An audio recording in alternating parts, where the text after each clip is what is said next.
550 KTRS. Let's check in with Dr. Bradley Freeman, professor of surgery at Washington University. Good morning, Dr. Freeman. Hey, good morning, McGraw.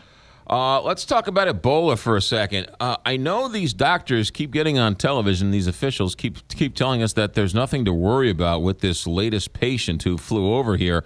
But how worried should we be?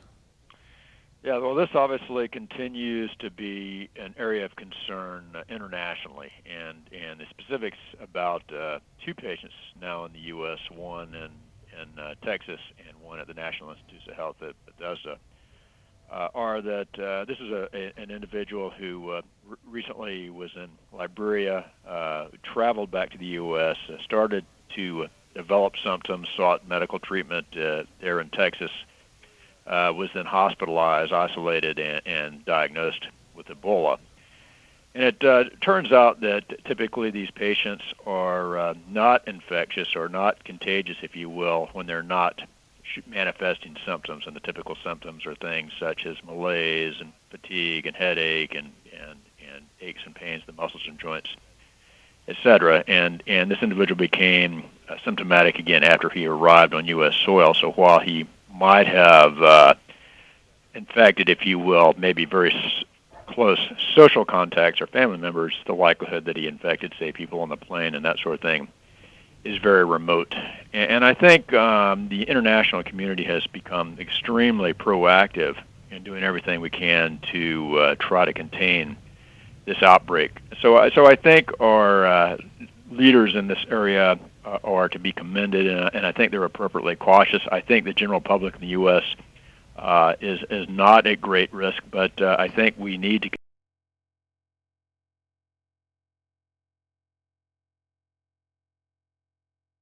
They brought to the U.S. with Ebola, it seems like they're all recuperating. So it almost lends you to believe that if you get the proper care, you're okay.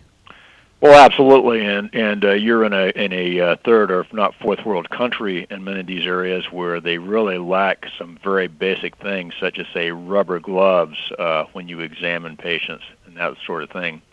You contrast that with the U.S., where you have the most high-tech intensive care medicine available on the planet.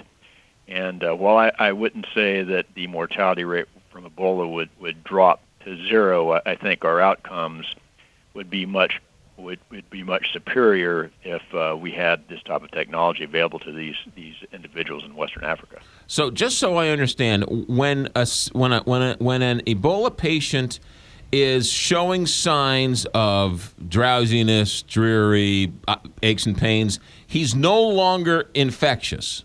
No, he is infectious. He is infectious. So there's an incubation period of approximately 21 days.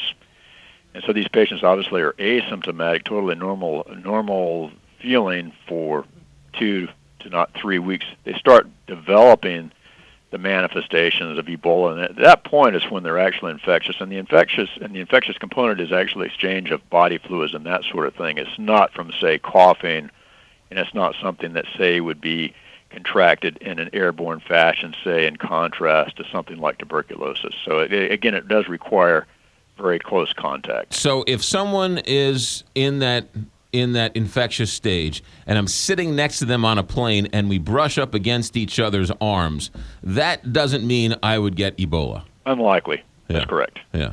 So again, I think casual contact very unlikely to result in infection. Right. So it has to be some type of bodily fluid, a sneeze, a lick, or is it a sneeze? Use somebody's fork. I mean, is that sort of right? It's bodily. Yeah, I would say that would be one way to transmit the virus. That's correct. Yeah. Okay.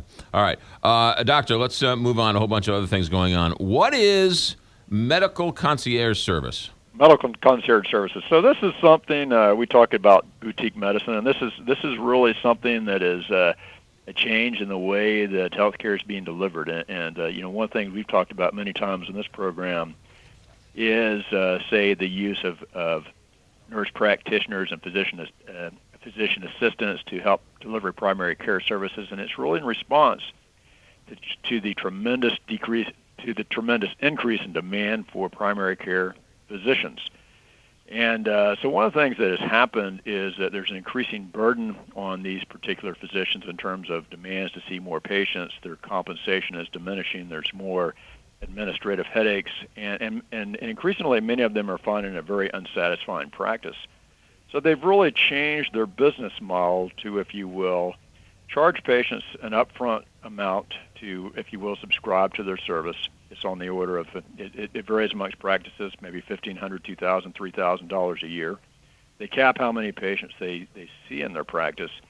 And in return, they get a very personalized service, meaning you have rapid access to them. You can get an appointment very rapidly, so maybe in 1 day or 1 to 2 days. You can contact them by cell phone. You can contact them by email. They come and see you in the hospital. And increasingly, both patients and physicians are finding it a much more satisfying physician-patient practice. And so I think we're going to see more and more of this, and it's something that is not going to be for everybody, and certainly not all patients would be able to afford such a thing. But if you will, if you pay that premium, I think you're going to find potentially a much more satisfying relationship with your physician. Yeah, I do know that doctors, as well as patients, when you lose that connection with your own personal doctor, right? That's half the battle. That's right, and I can say from my own experience with my parents and living in a different area, it's very difficult to find primary care physicians. There's a lot of transient in the area, so they have one time, and then the next time they go to visit that practice, there's a different primary care physician.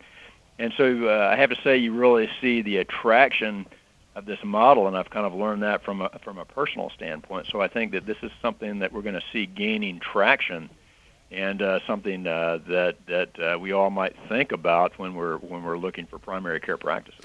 Dr. Bradley Freeman, professor of surgery at Washington University. Doctor, thanks for all the insight. Have a good week. Hey, have a great day. You got it. 8:30 here, Big 828, officially on the Big 5.